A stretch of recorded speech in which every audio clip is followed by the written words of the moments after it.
The Invisible Man by H.G. Wells. Chapter 12. The Invisible Man loses his temper. It is unavoidable that at this point the narrative should break off again, for a certain very painful reason that will presently be apparent. While these things were going on in the parlour, and while Mr. Huxter was watching Mr. Marvel smoking his pipe against the gate, not a dozen yards away were Mr. Hall and Teddy Henfrey discussing in a state of cloudy puzzlement the one Iping topic. Suddenly there came a violent thud against the door of the parlour, a sharp cry, and then silence. "Hallo!" said Teddy Henfrey. "Hallo!" from the tap.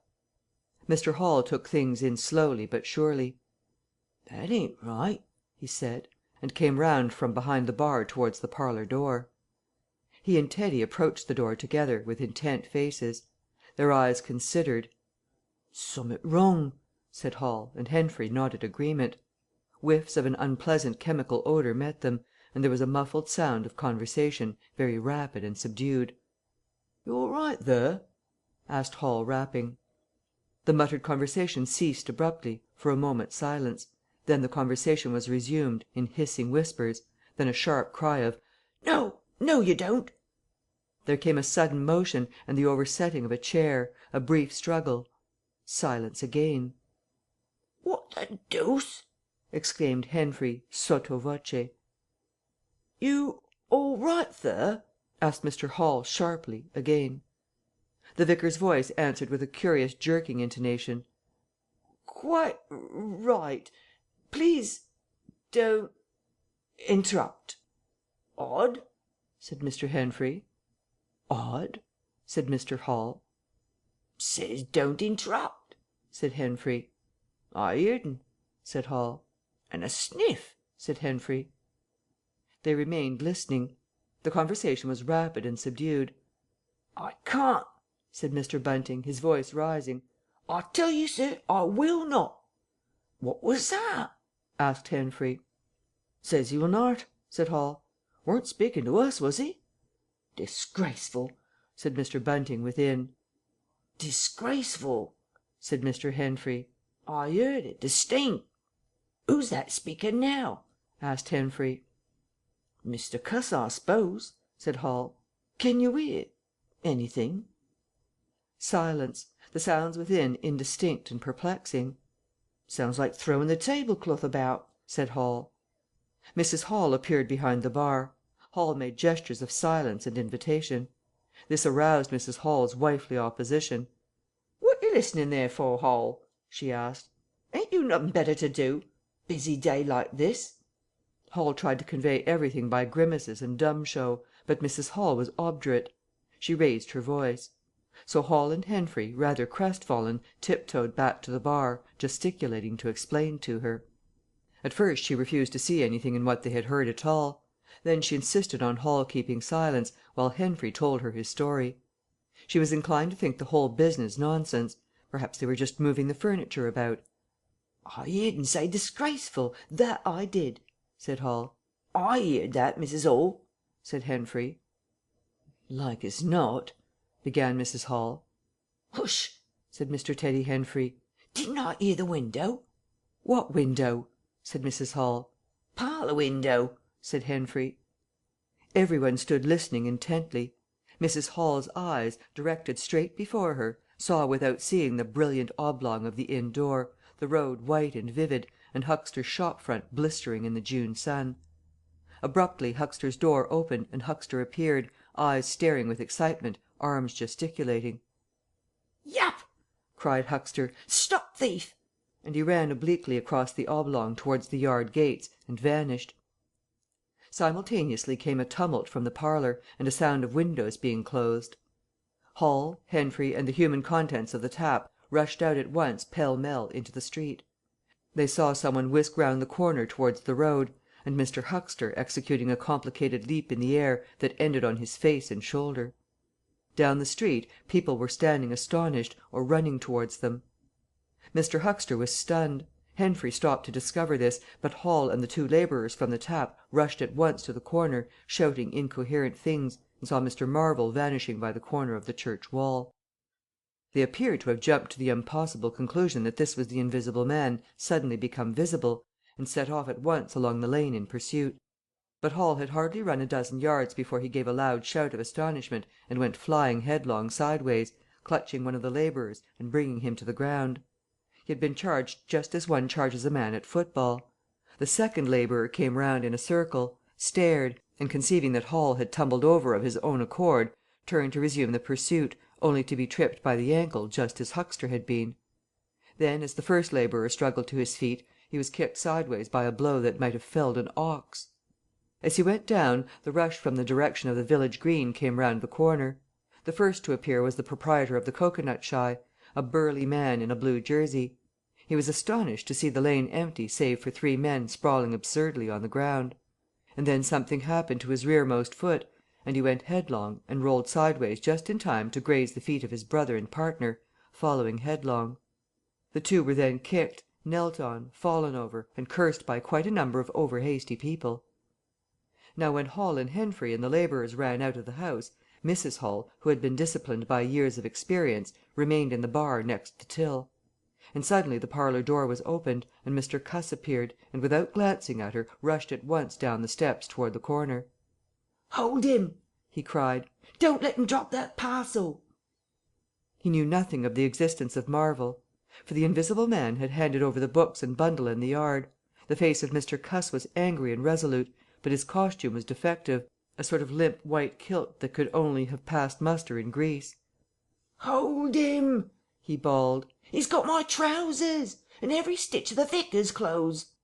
Tend to him in a minute," he cried to Henfrey as he passed the prostrate huckster, and coming round the corner to join the tumult, was promptly knocked off his feet into an indecorous sprawl.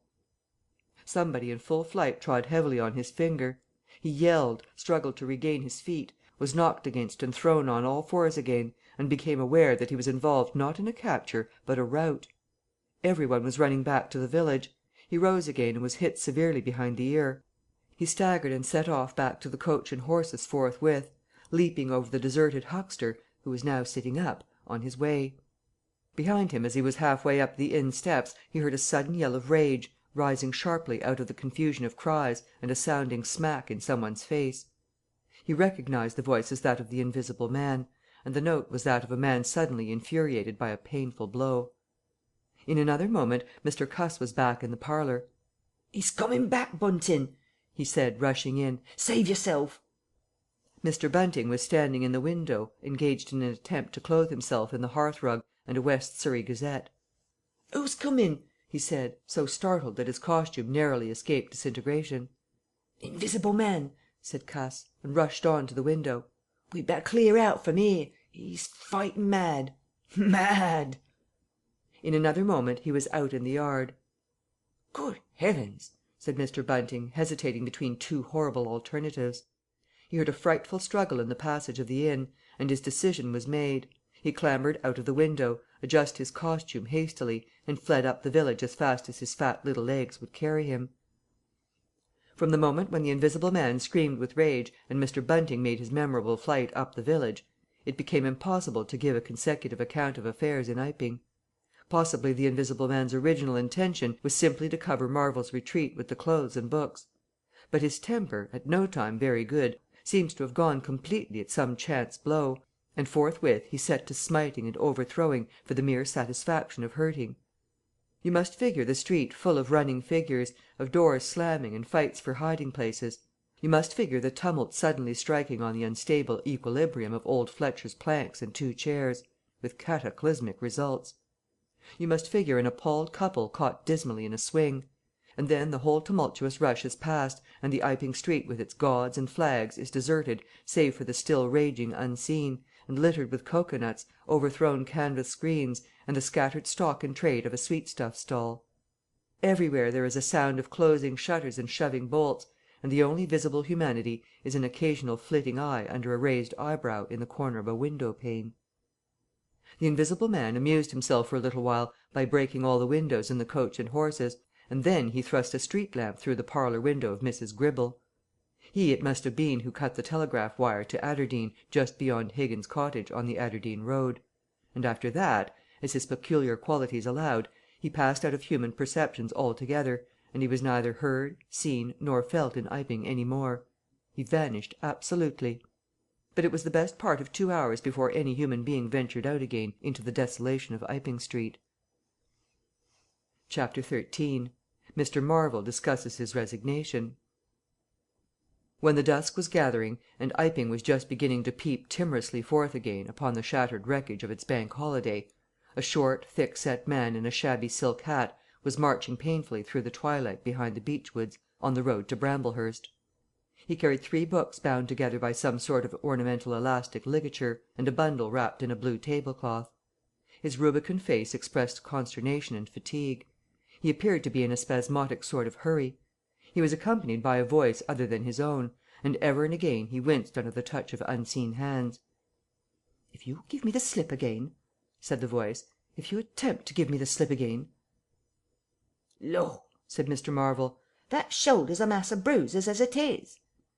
"On my honour," said the voice, "I will kill you." "I didn't try to give you the slip," said Marvel, in a voice that was not far remote from tears. "I swear I didn't. I didn't know the blessed turning, that was all. How the devil was I to know the blessed turning? As it is, I've been knocked about." "You'll get knocked about a great deal more if you don't mind," said the voice, and Mr. Marvel abruptly became silent. He blew out his cheeks, and his eyes were eloquent of despair. "It's bad enough to let these floundering yokels explode my little secret without your cutting off with my books. It's lucky for some of them they cut and ran when they did. Here am I. No one knew I was invisible. And now what am I to do?" "What am I to do?" asked Marvel, sotto voce. "It's all about. It will be in the papers. Everybody will be looking for me. Everyone on their guard." The voice broke off into vivid curses and ceased. The despair of Mr. Marvel's face deepened, and his pace slackened. "Go on," said the voice. Mr. Marvel's face assumed a greyish tint between the ruddier patches. "Don't drop those books, stupid," said the voice sharply, overtaking him. "The fact is," said the voice, "I shall have to make use of you. You're a poor tool, but I must." "I'm a miserable tool," said Marvel. "You are," said the voice. "I'm the worst possible tool you could have," said Marvel. "I'm not strong," he said, after a discouraging silence. "I'm not over strong," he repeated. "No?" "And my heart's weak. That little business, I pulled it through, of course, but bless you, I could have dropped." "Well?" "I haven't the nerve and strength for the sort of thing you want." "I'll stimulate you." "I wish you wouldn't. I wouldn't like to mess up your plans, you know, but I might, out of sheer funk and misery." "You'd better not," said the voice, with quiet emphasis. "I wish I was dead," said Marvel. "It ain't justice," he said. "You must admit, it seems to me I've a perfect right—" "Get on," said the voice. Mr. Marvel mended his pace, and for a time they went in silence again. "It's devilish hard," said Mr. Marvel. This was quite ineffectual. He tried another tack. "What do I make by it?" he began again in a tone of unendurable wrong. "Oh, shut up," said the voice, with sudden amazing vigour. "I'll see to you all right. You do what you're told. You'll do it all right. You're a fool and all that, but you'll do." "I tell you, sir, I'm not the man for it. Respectfully, but it is so." "If you don't shut up, I shall twist your wrist again," said the invisible man. "I want to think." Presently 2 oblongs of yellow light appeared through the trees, and the square tower of a church loomed through the gloaming. "I shall keep my hand on your shoulder," said the voice, "all through the village. Go straight through, and try no foolery. It will be the worse for you if you do." "I know that," sighed Mr. Marvel. "I know all that." The unhappy-looking figure in the obsolete silk hat passed up the street of the little village with his burdens, and vanished into the gathering darkness beyond the lights of the windows. Chapters 14 and 15.